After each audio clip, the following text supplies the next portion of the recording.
Welcome to the Alcohol Minimalist Podcast. I'm your host, Molly Watts. If you want to change your drinking habits and create a peaceful relationship with alcohol, you're in the right place. This podcast explores the strategies I use to overcome a lifetime of family alcohol abuse, more than 30 years of anxiety and worry about my own drinking, and what felt like an unbreakable daily drinking habit. Becoming an alcohol minimalist means removing excess alcohol from your life so it doesn't remove you from life. It means being able to take alcohol or leave it without feeling deprived. It means to live peacefully, being able to enjoy a glass of wine without feeling guilty and without needing to finish the bottle. With science on our side, we'll shatter your past patterns and eliminate your excuses. Changing your relationship with alcohol is possible. I'm here to help you do it. Let's start now. Well, hello and welcome back to the Alcohol Minimalist Podcast. With me, your host, Molly Watts, coming to you from, well, it's been a little rainy, a little sunny, a little thunder booming, a little bit of everything around here this last few days in Oregon. We are coming into the change of seasons, right? And as we approach the fall, things are cooling down a bit, but I see on my weather horizon this week some beautiful high 70s days that are really the perfect time here in Oregon, and I always look forward to this early fall season. So, hey, welcome back. Welcome back to me. I have been doing some traveling this summer. I've been spending time with family, and I've been enjoying a little bit of a break in terms of only recording introductions for my summer content series. I teased last week that I wasn't really supposed to do another summer content series this week, but I decided that I was going to. But this one's a little bit different, and I'll get to that in a second. But first, I have a prize winner. That's right, I have a prize winner. I think I've kind of forgot to do it a couple of times or maybe during my summer content series, but I am back, and we are here for the prize winners. If you want to be entered into a drawing for some alcohol minimalist swag, all you got to do is leave a review of the podcast or of my book, Breaking the Bottle Legacy, wherever you listen to podcasts, wherever you read the book, and I will find you and add you into the big prize random drawing prize generator, and you could be our next winner. This week's winner is E.A. Sharp. E.A. Sharp. Pretty sure I know who this is. And on this review says, Molly is very positive and encouraging. Her knowledge and experience are just what I needed to continue changing my relationship with wine. So thank you, E.A. Sharp. Thank you for listening. Highly recommend, it says, and appreciate your positive review. You can just email me, molly@mollywatts.com. Let me know that you are indeed my prize winner, and I will send you out some alcohol minimalist swag. And P.S., if you're one of my prize winners who maybe I haven't gotten around to mailing this last few weeks, I promise I'm getting them in the mail this week, 100%. I apologize for that. So, like I said, we are back. It is the first week of September. We're just coming out of Labor Day weekend. And for the kids, it's back to school time. And, you know, as much as I love summer, I love the warm weather. You all know that. I have to tell you that maybe it's because I am the daughter of an educator. Every time the back to school time rolls around, every year, I get so energized during the beginning of September. The first day of school is something that is still a little bittersweet for me, not only because I don't have kids that are going to school anymore in my house, but it actually plays into this week's episode, which, as I said, is kind of a special end of the summer content series shared episode. And the reason that the first day of school is a little bittersweet beyond not having my own kids going off to school anymore is that One of the things my dad loved doing after he retired was coming up to our house on the first day of school to take pictures with my kids, with his grandsons. Every year they'd stand back to back to see how much they had grown since the last September. He'd tease them, especially as they grew, and he inevitably shrunk a bit until they all eventually, of course, surpassed him. And those pictures on our doorstep bring me such joy. And I'll tell you, my dad absolutely understood how to age with optimism, how to maximize his time with his family, and how to create traditions. We didn't have weekly dinners together or anything like that, but he recognized childhood milestones and integrated himself into them. He showed up for games and choir concerts and school assemblies. He took the kids to ice cream, of course, after that, after those events. And he did all of this despite his age, despite having to navigate my mom's drinking, because remember, my mom kept drinking and she drank until she died at the age of 81. So this was, happening as my dad continued to age too.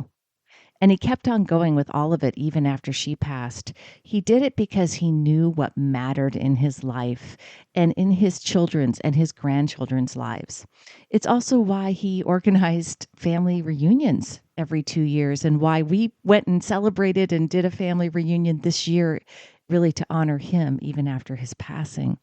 He did those every 2 years for us from the 1990s until 2018 when he celebrated his 90th birthday with a big party that we were all a part of. And what's the moral of this story? Why am I sharing all this? Well, yes, it is the first day of school this week and I'm missing him, but I decided that I wanted to honor his legacy and share an episode this week from my previous podcast, Live Happier Longer, as kind of a special wrap up to this summer content series. What I talk about here on Alcohol Minimalist is really an extension of the work that I started back at Live Happier Longer and 5 for Life. And this episode that I'm going to share with you, I actually recorded it in March of 2020. It was literally the last episode I dropped before I and everybody else started talking about the pandemic. This episode was a compilation episode. I took snips from previous episodes and put them all together as the best of habits. I think back on this time and where I was in terms of having a peaceful relationship with alcohol. I had successfully changed my daily drinking habit, and I had begun to master what I now call the behavior map results cycle, but I didn't call it that yet, of course. And my book was just beginning to take shape in an outline form. As you listen to this, I hope you can apply something that you hear to your relationship with alcohol.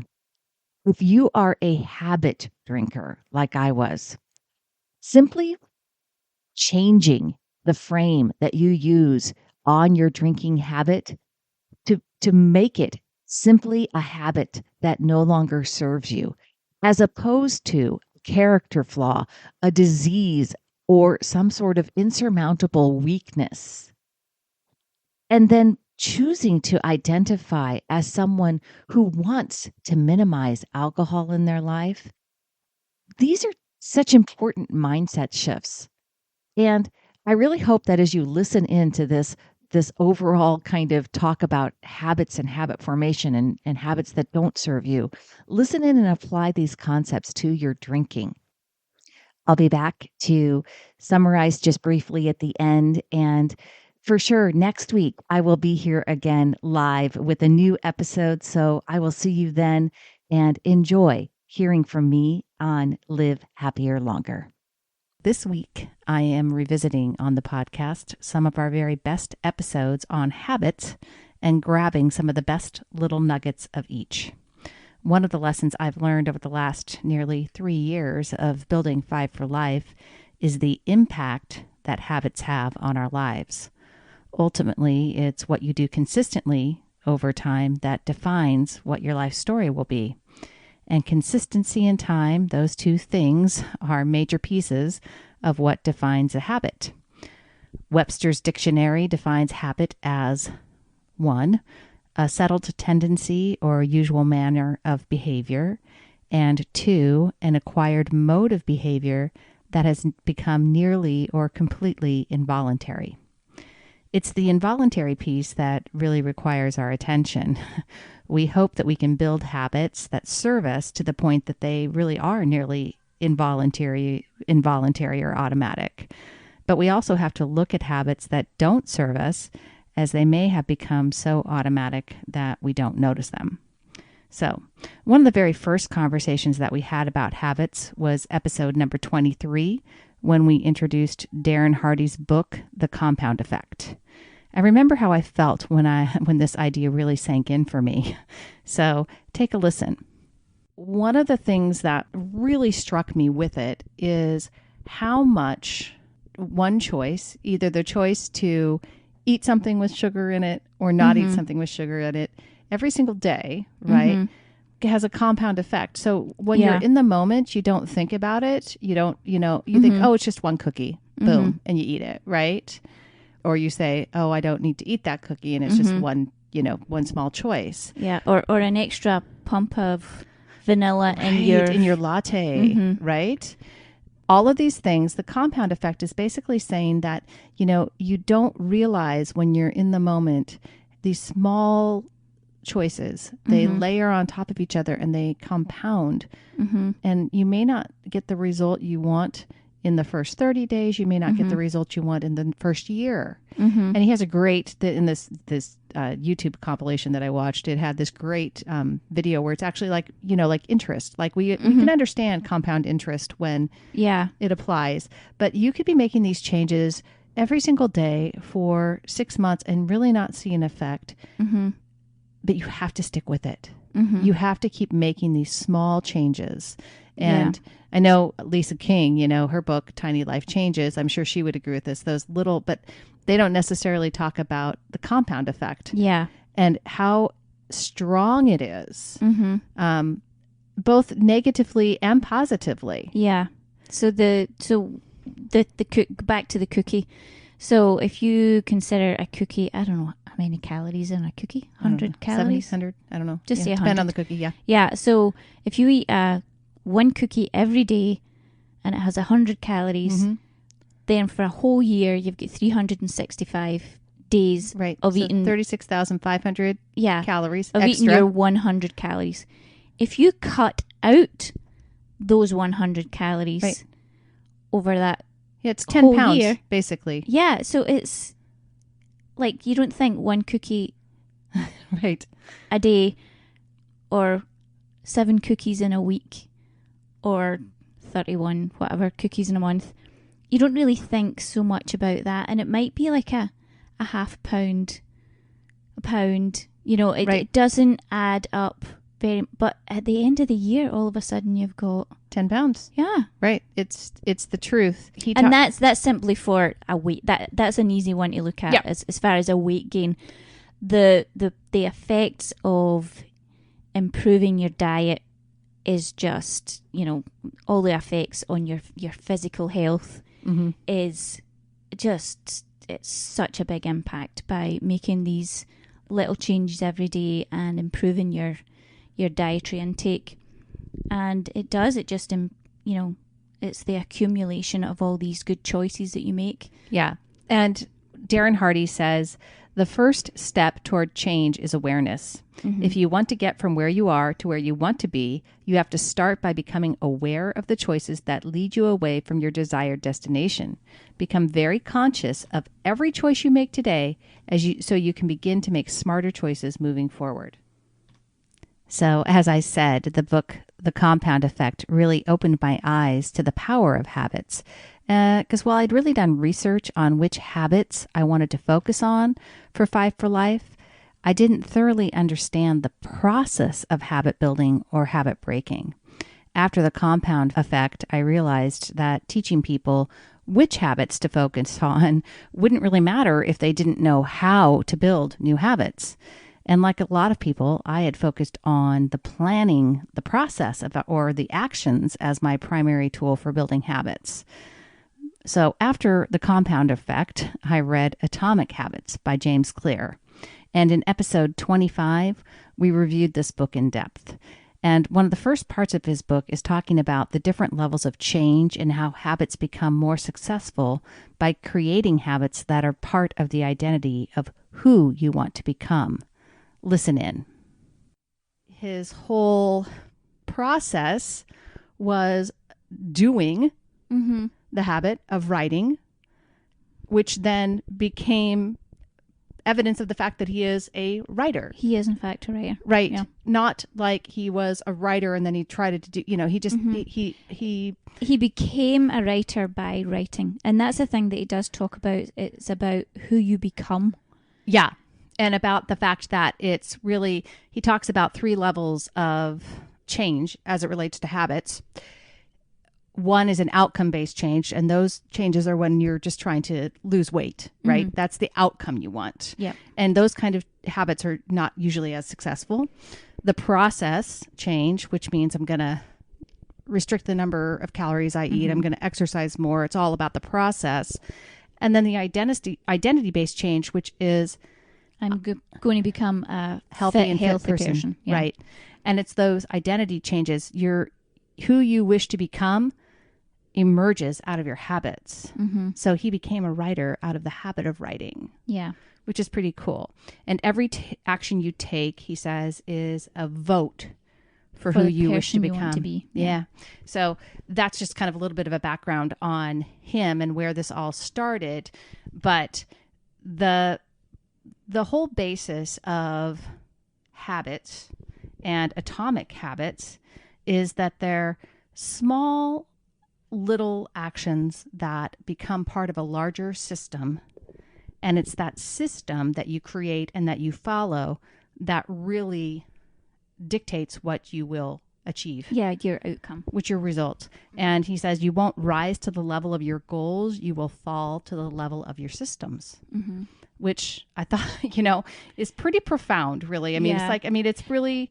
And it makes total sense when you think about it. Right, because you can think all day long about this lofty goal you have and how much you want to do this and how much you want to achieve. But if you actually aren't taking those if you take no action, you will not achieve the goal. Right. And it's the whole compound effect. And we talked about that with our discussion on Darren Hardy's book, The Compound Effect. But really, he says that habits are the compound interest of self-improvement. They are. So that is gold right there. I love that.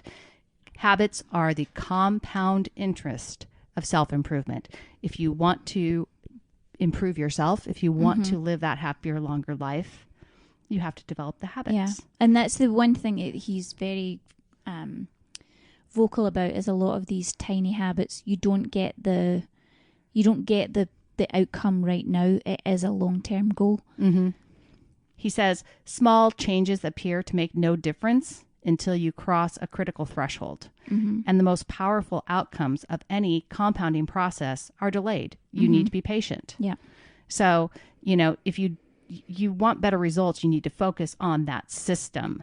You don't focus on the outcome, the goal. Yeah, it's a bit like, I think I've used this before. It's life is not a destination, it's a journey. Yeah, right. And you have to focus on the journey. And even though, we say with our 5 daily actions, when you move, learn, share, give, let go, you're going to feel better right away. I mean, if you're really practicing those habits and if you're really taking action on them every day, you are going to feel better. Yeah. But you are still working towards, the goal. Yeah. Well, it's live happier longer. We want the happier to be. Yeah. Right.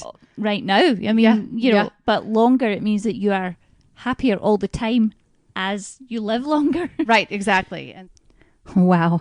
I still miss Angela's Scottish accent when I listen to these, but I've tried and I just can't do accents. So sorry about that. No going back in that regard. We really dove deep into atomic habits and talked more about the habit loop and the 4 laws, as James Clear calls them, for building good habits and their inverse laws for breaking habits that don't serve you. So this book really is great for helping you become aware of habits and figuring out the who you want to become for identity-based change. In episodes number 42, number 43, and number 44, we did a 3-part series on habits that included the science of habits in episode 42, how to build new habits in episode 43, and how to break habits that don't serve you in episode 44. These episodes shared both information from the compound effect and atomic habits, but they also began our conversation on how our thoughts impact our habits. In episode number 42, we distinguished between the primitive brain and our higher level executive function brain, the prefrontal cortex. Here's some of that conversation. Okay, so the brain really takes over and creates the habit for you, and it does it for a reason, and it's kind of a cool, it's really, again, when you look at the evolution of our brains, it's just an amazing thing. It does it because it wants us to become its sole desires to be more efficient and to be there, find the easiest path without using at least amount of energy. Yeah.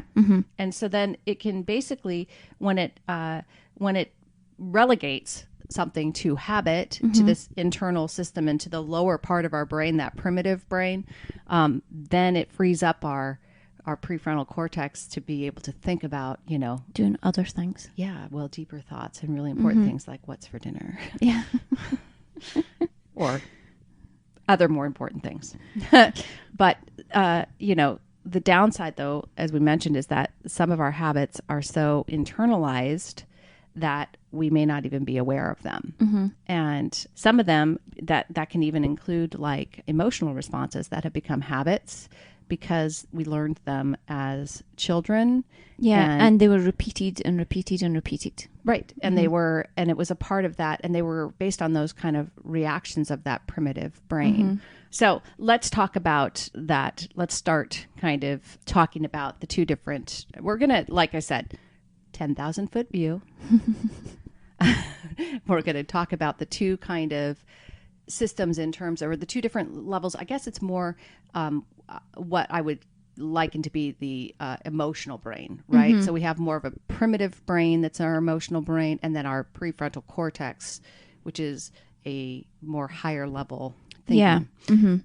And really, evolution-wise, we call it also more primitive because that brain has existed back in the days of the caveman. And it was just survival mode. Right. And so that's where it came from. And now as the brain has developed over the last 50,000 years, the human beings have developed a larger frontal cortex, a larger cerebrum.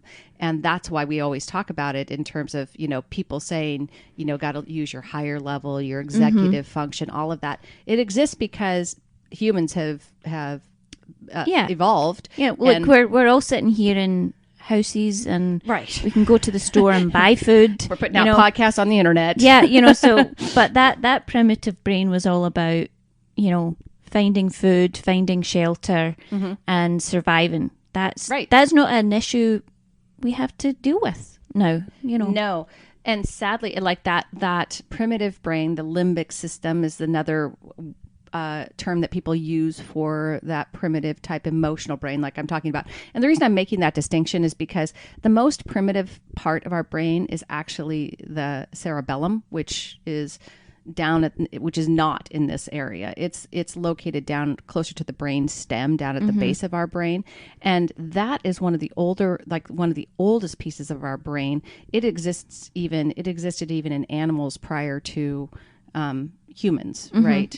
Before humans even existed. So that is what people, making that distinction, that may be one of the most primitive parts of the brain. We're talking more about primitive emotional brain because, again, the brain just in higher level beings, and as opposed to other mammals, right? We have more gray matter. Yeah. And our brains have evolved, and the front part of our brain, which is larger now, it's evolved there for a reason, right? Because the world's a far more complicated place. Yeah. But still, this is interesting, an interesting statistic. the brain has only evolved by 10% in the past 50,000 years. Yeah, which is... Yeah, right? So we think that we are so evolved. Can you imagine what's going to happen 50,000 years from now? They'll be looking back on, us and thinking, yeah, wow, people did that. They did not have much going on in their brains. But according to evolutionary psychologists, most of our brain is still living back there in the past. We have this prefrontal cortex, but, and we're equipped to deal with this modern world, but 90% of us is still like back in the cave, looking around. Foraging for food. Yeah. Keeping predators out and also trying to mitigate risk and stick with things that are familiar to us. Safe. Yeah, safe. Exactly. And it's why we typically dismiss things that we don't understand very well, right? Our brain just goes, oh yeah, that seems like it might be scary. It might be an enemy. Yeah. It might be... Safe is actually a great... I'll do this. This is safe. Right. I love the science of the brain, but yes, I am a confirmed science geek, so hopefully you did. Hey, just a quick break to talk with you for a minute about Sunnyside. You hear me talk about it on the show often, and it really is my number one recommendation for a mindful drinking app. People use this tool in my groups, in my classes, and they tell me all the time how much they really appreciate the fact that Sunnyside is a very positive reinforcement. And what I mean by that is that when you track your drinks, and let's just say you planned for one drink and you ended up having two, if you're honest and you track that second drink, you're not going to get a message that shames you in any way or reprimands you. You're actually going to get positive reinforcement for tracking a drink that you didn't plan on, and some ideas and some suggestions for going and grabbing a snack or getting some water. Sunnyside is like having a coach in your pocket, and I love that. You can try it for a 15-day free trial. Go to www.sunnyside.co/Molly to get started today. In episode 43, we focused on building new habits and shared our own 6 C's of habit building. Here you go. We also want to talk about what we call the 6 C's of habit building, because I think really this is where the rubber meets the road, so to speak. It's kind of where you have to start in terms of training your brain and really making the habit start there. And we've talked about it before. I think it's super important that understanding that everything that we feel, everything that we do, everything action and result that we get in our life starts with a thought. Yeah. And we can choose thoughts that actually create feelings that are the feelings that help us do the actions that we want. Likewise, we may not be realizing that we are thinking things that are in no way getting us to the result that we would really want. Right. Yeah. They're taking us down, and sometimes those thoughts are so, they're happening so quickly in the brain that we're not even aware that they're there. I mean, and it's an internal voice, and perhaps it's a voice that we've kind of an internal track that we've had running for years and years and years. And we aren't even aware that it's there and causing us. Yeah. So, but the 6 C's of habit building that we are going to talk about, and really is kind of a part of our program in terms of what we're working on, the ultimate habit building system, is the first one is commit. First C of the 6 C's is commit. And that means you have to commit to change. There's another C, but we're going to focus on commit. And that's kind of easier said than done, but reminding yourself that the discomfort you feel is part of the process, but really committing and understanding that you have to figure out what's in it for you that is really your why, right? Why you're doing it. Exactly. Why, yeah. But you have to be committed to change. And this is the, when I talked about the resource tool that we're going to provide, it's it's a commitment sheet that helps you commit to change. Yeah. And some commitment statements that you can work on for why you are wanting to change something about yourself. And really, because we are creatures of habit. Yeah. Understanding that we need to change something either for the positive or for, breaking a bad habit. Or even just change to build a new habit. Yeah, exactly. Yeah. It requires a commitment. So first C, commit. Kind of what I just mentioned, our second C is choose. And that's really, if you understand the thought, the feeling, the action, the result of, life, that process, and what we call, that's about the self-coaching model. It's choosing the thoughts of the person that you're becoming, not from your past. Yeah. And the thoughts that somebody has that is already where you want to be, that's where you want to focus on. Because if you're listening to the thought that says, oh, I've tried this before.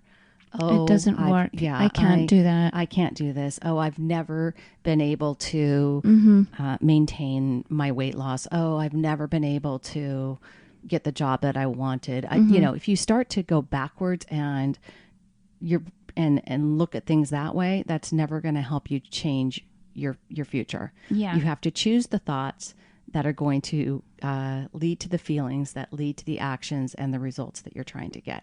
So second C is choose. The third C is what happens when you choose the right thoughts. It creates the feelings that you need to take action. So create the feelings. Yeah, is C, number 3C. So it's all about creating feelings that help you need to take action. So, if I want to feel motivated, if I want to feel determined, if I want to feel energetic, then the thought, oh, I'm super tired, doesn't really that doesn't help get me there, right? So if I choose to think I'm tired, I'm not going to, and maybe I am, maybe I didn't sleep that well last night, but that's the whole point. Yeah. Is that I can override that thought because it's really a thought that I'm having. Yeah, but it's not even that it's like, I'm tired, so I can't do it. Right. But you can still be tired and say, but I will do it. Yeah. And so it's the difference between going, that's it, I can't do it. Yeah. And making it a positive thought. That, because back to the whole mindset is, you're tired. That's not going to change. Right. The right now, if you're tired, you're tired. But it's how you feel about that and what thought you say. Right. The difference. If I sit there and I focus on I'm tired, all I'm going to end up doing is feeling more tired. If I instead say, if I just don't choose to think I'm tired and I choose to think I'm capable, I'm ready, I'm looking forward, I'm happy today about, I can choose where I put my focus. I can choose what I think to create the feeling that I'm looking for that's going to help me do the action that I want to do. Yeah. And, it's all that it is, while it's not always easy to do, it is that simple. So our fourth C is collaborate. And whenever you're trying to build a new habit, it's always good to have a partner in crime. Right? Accountability partners, like-minded tribe. These are people that help pick you up and keep you strong. And quite honestly, if you're trying to do new things and build new habits, and if you're surrounding yourself by people that are like, that's, they're naysayers, they're negative. Yeah, that's just not going to be a way that helps you build a new habit. So definitely collaborate. Yeah. Listen in to the podcast, our podcast, find people that are genuinely motivated to create new habits. Yeah. And are focused on building the habits of a happier, longer life. Yeah. So the fifth C, C number 5, is C for celebrate. And it's important to recognize and to reward yourself and remind yourself that building new habits is hard work. And each time you take another step forward, it deserves some positive reinforcement for your brain. Yeah. So, and positive reinforcement. Right. Yeah. It's small victories. Our brain's always seeking rewards. And as long as that celebration doesn't conflict with whatever habit you are trying to work on, e.g., you don't want to focus, if you're focused on building a habit of exercise, then taking the day off, unless you're injured or whatever, isn't really a great reward. You want to continue what you're doing, but give yourself something else as right, like as a cute reward. new workout outfit would be a good reward for someone that's trying to build the habit of exercise, right? Yes. Yeah. So small victories, but we need to celebrate because that's another way of getting our brains to want to keep on building the habit. Yeah, and keep going. Yeah. So, sixth C, number 6 in our 6 C's of habit building is to correct. So when you fall off track, it's important to correct yourself just as soon as you possibly can. I believe James Clear says something to the effect of, missing one day is a mistake and missing 2 is building the habit in the opposite direction. Yeah. So you don't want to fall off track too far and not get yourself back on. But when you have fallen off track, it's really important, here's a couple of more C's, to be curious and compassionate with ourselves as we're trying to figure out what it was that led us to falling off track. Because ultimately, as we've talked about, it isn't just not doing the action that is the result, that breaks the habit. There is a thought that led to us not having the feeling that we wanted to go on and falling off pace. So we need to be compassionate and curious with that thought. Yeah. And ultimately give yourself a break. So things happen that for whatever reason it can put you off track. But the important thing is that you figure out why and move on and get back onto it. Yeah. And figure out, really understand and be compassionate with yourself about the why. Understand it. Don't just gloss over it and say, oh, or go down some sort of negative self-talk spiral. That's it. I'm done. Yeah, right. It doesn't work that way. So correct, get yourself back on track. Lastly, in episode 44, we talked about breaking habits that don't serve you. We gave good tips throughout all these episodes. And in this episode, I think the power of language and the affirmations is what I want you to hear or rehear if that's the case. So here we go. Today we are going to be talking about, I of course don't have any bad habits. Obviously. Quote unquote bad habits. I'm going to say that right now. We are going to talk today about how to break quote unquote bad habits. Yeah. Or we will rename them as. Yes, I'm going to say that habits that don't serve you. Yes. So I want to, and there's a reason for that, right? Because I don't think we should approach those quote unquote bad habits as bad. And the reason is because when you call something bad, it's pretty easy for your brain to start thinking that I'm bad. Right? Or it sounds as if there might be something broken with you. Yeah, and then it just starts the negativity. Yeah, and the negative self-talk. And here's the truth. Just because you have a habit that doesn't serve you, you're not bad, you're not broken. And whatever habit is that you'd really like to break is not a reason for being, that's not making you bad, right?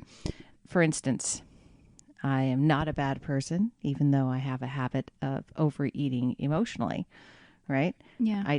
And it feels like what I think is the worst part about habits that don't serve you or things of that, like that kind of negative, destructive type of habit, is that they really do impact your self-esteem about yourself, right? And then they're kind of a self-fulfilling prophecy. You feel bad. Yeah. So you overeat. Yeah. And you right, feel bad because you've overeaten. Yeah. Yeah. So it's a cycle. It is. And it's a hard cycle to work on. A hard cycle to break. It's something I'm working on, though, and continue to work on. And the reason it's so important to teach your brain new language about habits is because many of us for so long have had an internal soundtrack that's playing in our brains that we're not even aware of. So it's almost like subliminal advertising. We've just been telling ourselves the same stories for so long that we believe they're true. Yeah. Like me saying, I'm an emotional overeater. Yeah. So therefore I just anytime, keep, right. Yeah. I So really I should be sitting with a big pile of cream cakes right now. No. Yeah, you should be, because if you were me. But the fact is that internal soundtrack, that internal dialogue that we've heard for so long and we've been telling ourselves for so long, we can just as easily, because every thought that we have is optional. We can choose to think something different, and we can just as easily think thoughts that will help us break those habits as we can continue to play that old soundtrack in our heads. Yeah. Right? So I want to say that that's really what we're going to work on. We are going to break habits that don't serve us. All right, we're back in 2023. What do you think? Listening back on all of that, a lot of what I was talking about is the same things I talk about now, right? And trust me, it was that realization for me, the application of everything that I was learning and realizing that my drinking was just a habit that wasn't serving me. It wasn't some big weakness or character flaw or somehow different from other habits. And so many of us are stuck in that mindset. So many of us believe that there's something different about alcohol than other things. And it's just not true. I want you to look at it the same way and start applying these practices of habit change and getting committed and creating consistency. If you are still looking for opportunities to change your relationship with alcohol and just listening to the podcast is not getting you where you need to go, I really want to encourage you to check out Just Start. It's my 30-day mini program that is designed to introduce these concepts at a deeper level. Just Start stands for Smart Thinking and Real Tools to help you change your drinking habits. Smart Thinking and Real Tools. You can check it out at www.mollywatts.com/start. Make it a great week, everyone, and I will see you next time. Thank you for listening to the Alcohol Minimalist Podcast. Take something you learned from this episode and put it into action this week. Changing your drinking habits and creating a peaceful relationship with alcohol is 100% possible. You can stop worrying, stop feeling guilty about overdrinking, and become someone who desires alcohol less. Come join me in making peace with alcohol. It's my 6-month online course and group coaching program designed to help you build sustainable change. Give me 6 months and I'll help you create peace. Check it out at www.mollywatts.com/join. That's Molly with a Y and Watts with an S.com/join. Come join me today.